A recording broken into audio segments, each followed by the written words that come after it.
Hello and welcome along to the RT Soccer Euro 2020 podcast. I'm delighted to be joined by Ray Houghton. How are you doing, Ray?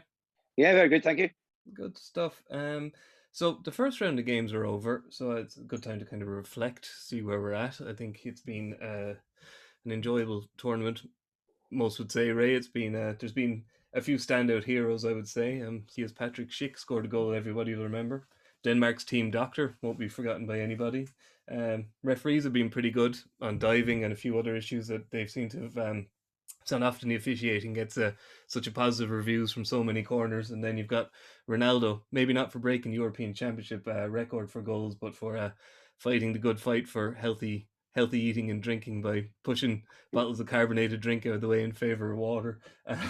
What's been your standout moment so far, Ray? Well, I must admit, you come into your tournament, you get the first game, and it sort of sets the tone. And I thought Italy against Turkey did that for me. I thought the Italians were outstanding. They came in with a wonderful record. I think they've been unbeaten for the last 2 years or so. It's been absolutely phenomenal stuff from them. I wanted to see how good they were. I didn't think there was any standout players. So when I watched them, I didn't see an individual that I was looking at thinking, yeah, he was going to be the difference. But what I seen was a fantastic team ethic. I thought they worked extremely well as a group. They didn't look like they were going to give up too many chances, and obviously got the 3 goals in a comprehensive win. Very disappointed with Turkey because I actually thought they were going to do reasonably well, but they looked like they just sat off the Italians and let them dictate the game. But as an opening match to a tournament, I was really impressed with the Italians. I thought they attacked it in the right way. Yeah, it's interesting what you say. They're not a team of superstars by any means. The days of Italian football being avidly watched by us all are kind of gone. We know a few of the stars, Immobile, Insigne, obviously Jorginho, but they don't play like an Italian team, do they? Italian team of old. They're very much a pressing team. They put the opposition under pressure, which is refreshing to see from an Italian team. Yeah, but you've got two of the oldest centre backs in Bonucci and Chiellini. I mean, Chiellini, I think last year had a cruciate ligament operation, and yet 36, 37 years of age, he's come back, and you wouldn't know it. These two lads know how to defend. I I like to see football in the sense that you attack, but you can know how to defend. And these boys know how to defend. I'm usually impressed by the two centre halves. The goalkeeper's very good. I think the fullbacks going forward, give them an extra dimension. Locatelli in midfield. You've got Jorginho, who just I call him the continuity player. Just keeps it, gives it nice and simple. Doesn't overcomplicate his game. But they've got a really good mix, a good blend, and it works really well. And you can see that everyone's working hard for each other, even when they're 3-0 up. And Turkey have got an opportunity to score a goal late on. Chiellini makes a block, and it's like, the best thing that's happened the whole game. And I love that desire. I love that determination. I love the fact that means so much to them. It's not just about scoring; it's about keeping the ball out your net, which is as important as scoring a goal. If you concede, you have to get one or two to get something out of the game. So yeah, it's fascinating watch, and delighted to the Italians having lost that defensive mentality. Mm. You speak of defending. There's only been the 1-0 draw thus far, obviously, which was Spain and Sweden last night, which was one of those 0-0 draws where you are left wondering how it was 0-0. Alvaro Morata doing his part to keep it that way. But tonight, just looking at it, we had the last two World Cup winners obviously facing off, and it was a compelling game. France, I don't know what you could say, but like they're stacked with talent, but in the final half hour, you could say their one tactic was let's try and get Mbappe over the top, which as tactics go isn't the worst. But when you've got a team so chocked full, do you think they were maybe a little bit brainless in the last half hour, or Well, are we well, not well, giving well. Germany enough credit? No, I think you've got to give Germany a bit of credit. I thought their attitude was excellent. They've gone a goal behind and they took the game to France. And France, did set off them a little bit. We didn't really see the best of France as an attacking force. And when you think of what they've got and what's on the bench, what's got to come on to the pitch as well. I mean, it's an embarrassment of riches, isn't it? Most countries would, love to have half what they've got. But I just didn't think the three gelled. As everyone was looking at it, wow, you got Benzema, Mbappe, and Griezmann. Well, this is going to be magical. And yet, they never linked up together. You know, they were very much individuals. I thought Griezmann had done a lot of his work defensively rather than going forward. He got some great blocks in, got some great tackles in. But when he's on the ball, you know, he's not running at people. He's not making runs in behind. Everything's like a little bit tippy-tappy. Benzema's your number 9. He's going to stay up there. He obviously had a goal that was chopped off rightly offside. But Mbappe's the one, because you can defend and defend and defend, but then all of a sudden, one ball over the top and he's going to run away from everyone, you know, and he's going to get chances that way. I honestly think with the big teams, the big international teams, they grow into your tournament.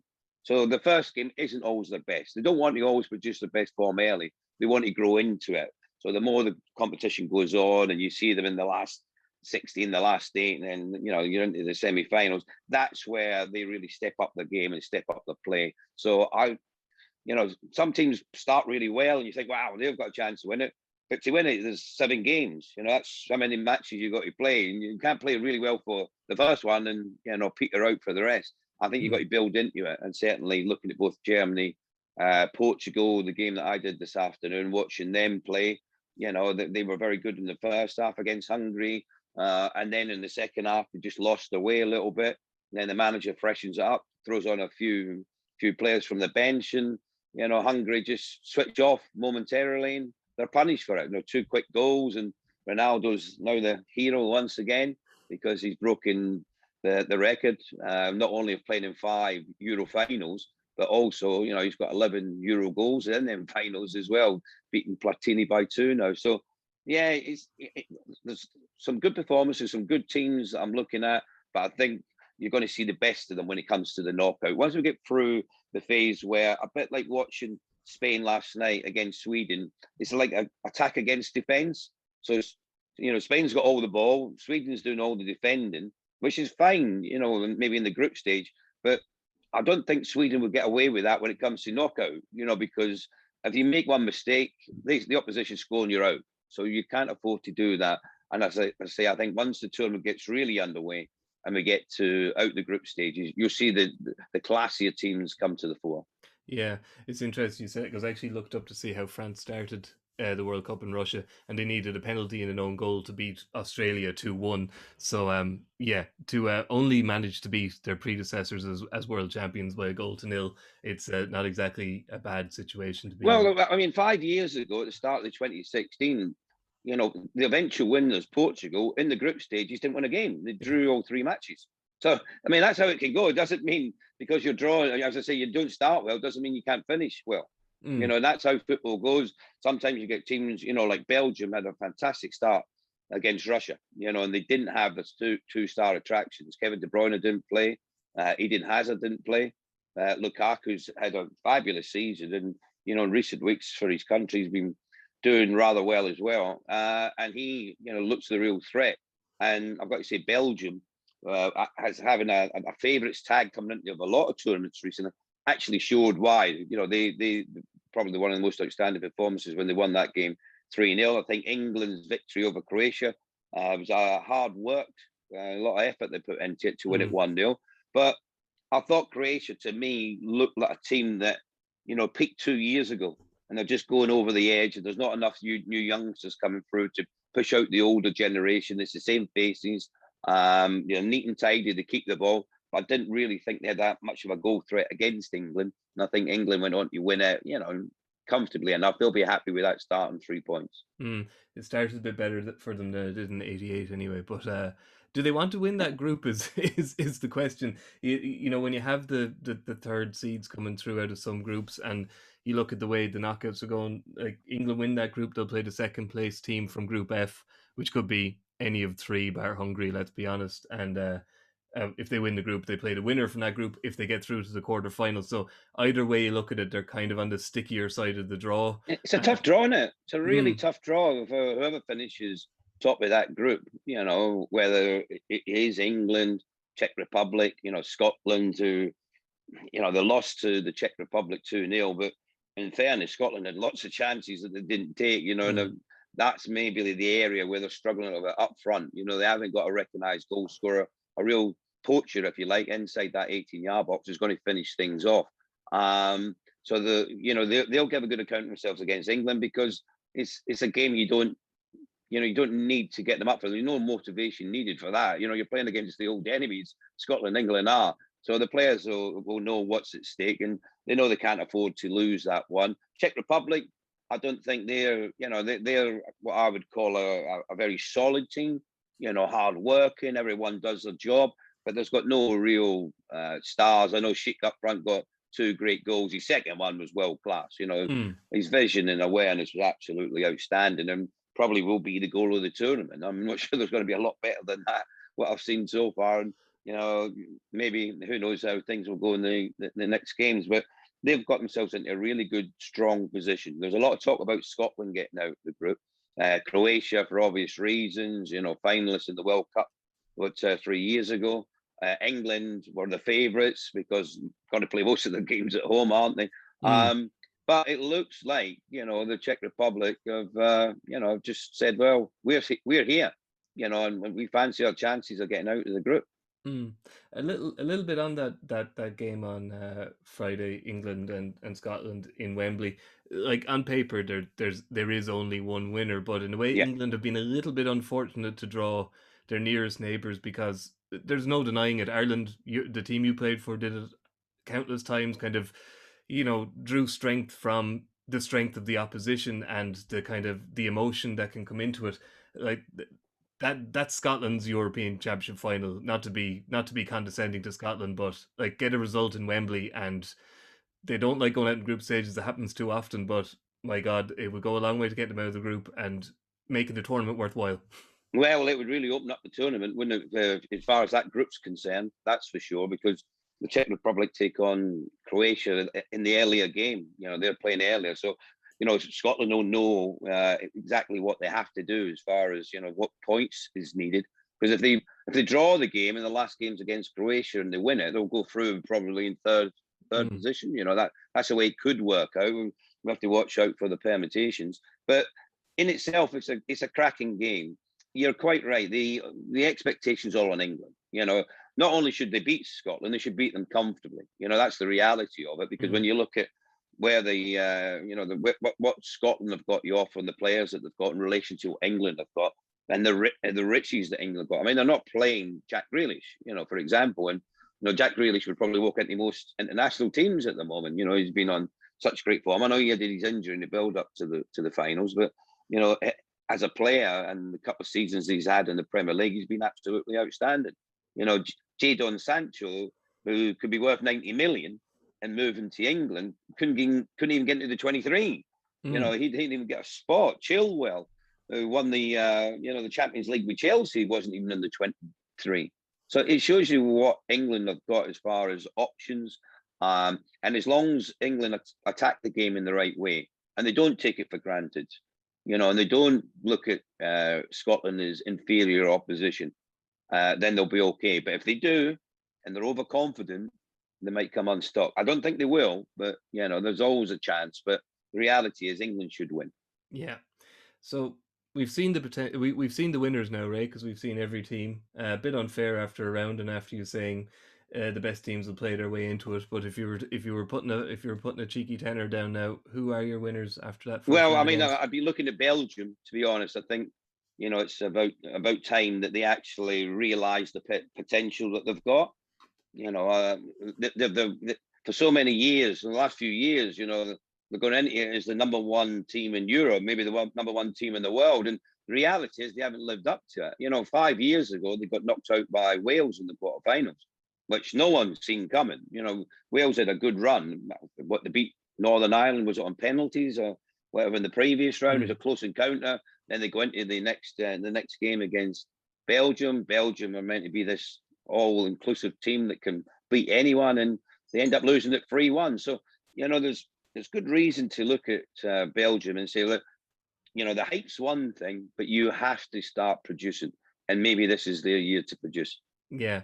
Well, as a Leicester City fan, I'd almost consider that a win, seeing as there's three Leicester players in the squad. Is one way of looking at it. But yeah, when you consider that Axel Witsel and Kevin De Bruyne were injured and not even included or and, didn't, and and Eden Hazard wasn't. Eden yeah, Hazard's not even in the starting 11. Because yeah, he's not had a lot of games for country or for Real Madrid this season. And the further down the line that they go, obviously he's training. You'll be getting 10, 15 minutes, maybe a little bit more on the pitch. His fitness levels will come up. And, he's such a talent that even if you brought him off the bench for the last 20 minutes, he's got so much to offer as a game changer. Probably a little bit more than most teams. But France is another team I wouldn't, I'd be looking at as potential finalists, just because of the depth of the squad. Defensively, they looked all right tonight, with Kimpembe and Varane at centre halves. You've got Hernandez at left back, Pavard at right, Lloris in goal. These lads are used to winning tournaments, and for the manager who won the World Cup, he won the European Championships as a player. He's now won the World Cup as a manager, and who knows? This could be something historic for a manager to actually win it both as a player and win it as a manager as well. So that's what he'll be looking to do. Yeah, not bad for a water carrier, huh? Yeah. Just finally, it would be remiss of us not to mention the what happened in Copenhagen, and just to reflect a little bit on that now. Thankfully, a couple of days on, and we know that Christian Eriksen is going to be okay. Naturally, it's in our nature now to think, is his football career over? Obviously, that pales in comparison to his life being over, and we're all very glad of that. For Denmark, they've lost their talisman, but you'd wonder now. The result was, inconsequential to them in the end, but it does put them in an uphill task. But you kind of wonder the response you get from that squad, because it's still a very talented squad, as we in Ireland know. Christ, we know better than most. Even without Eriksen, that's a team that would be expecting to make the knockouts. And you'd wonder now, with the likes of Kasper Schmeichel, very experienced kind of leader, like how they will go on. Will they just write off this tournament? Will they? No, I don't think they will. There be a siege really mentality don't. kind of No, effect? I think it'll galvanise them. Listen, I felt so sorry for the players on the day, because there they are, one of their teammates, and they don't know if he's going to live or die. They're there, and they're very concerned. You could see they were tearing up. They were looking round. They didn't want to look at, because obviously he was getting resuscitated. He was being brought round. But then I'm sure they were absolutely delighted, like we all are. All football fans around the world delighted that he's making a recovery. Regardless what happens in his career, at least he's alive and he can still see his family. I mean, watching his wife on the sidelines was heartbreaking for me. I just thought it was quite incredible, very emotional. And I was just delighted to hear quite quickly once he got to hospital that he was okay. So that's the great news. Hopefully he'll be all right, regardless what happens in football. It pales into significance, as you say. His life and being around his family is the most important thing. And for the players, some of them will want to have played, the remaining whatever number of minutes that they had to. Others will probably have said, what, I can't be bothered, to be honest. It's irrelevant. I'm so worried about my teammate. That takes the president over everything else.